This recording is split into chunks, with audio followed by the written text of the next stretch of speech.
رئیس الوزرا افغان چارواکي له بهرنیو ډیپلوماټانو او سفیرانو سره له کتنو منع کړي دي. رئیس الوزرا افغان چارواکو ته امر کړی چې له دې وروسته له بهرنیو ډیپلوماټانو او سفیرانو سره په خپل سر نشي کتلی.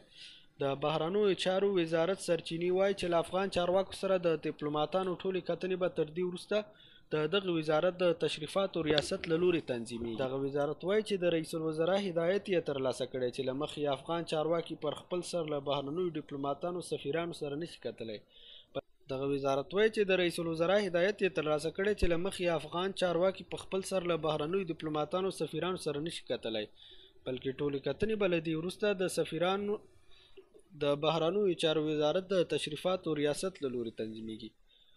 د رئیس الوزرا لخوا دغه فرمان په داسې حال کې صادریږي چې په کابل کې د پاکستان سفیر په یوه اونۍ کې له 100 زیات افغان چارواکو سره کتلي وو. پخواني ډیپلوماټان وایي چې ډیپلوماټیکو اصولو او پروتوکول له مخې سفیران حق لري چې د کوربه هیواد له چارواکو سره وګوري، خو دغه کتنې باید په رسمي چوکاټ کې ترسره شي. دوی زیاتوي چې د بهرنیو ډیپلوماټانو لیدنې کتنې د تشریفاتو ریاست لخوا تنظیمېږي او د پروتوکول له مخې به په دغه کتنو کې د تشریفاتو د ریاست استازی هم موجود وي.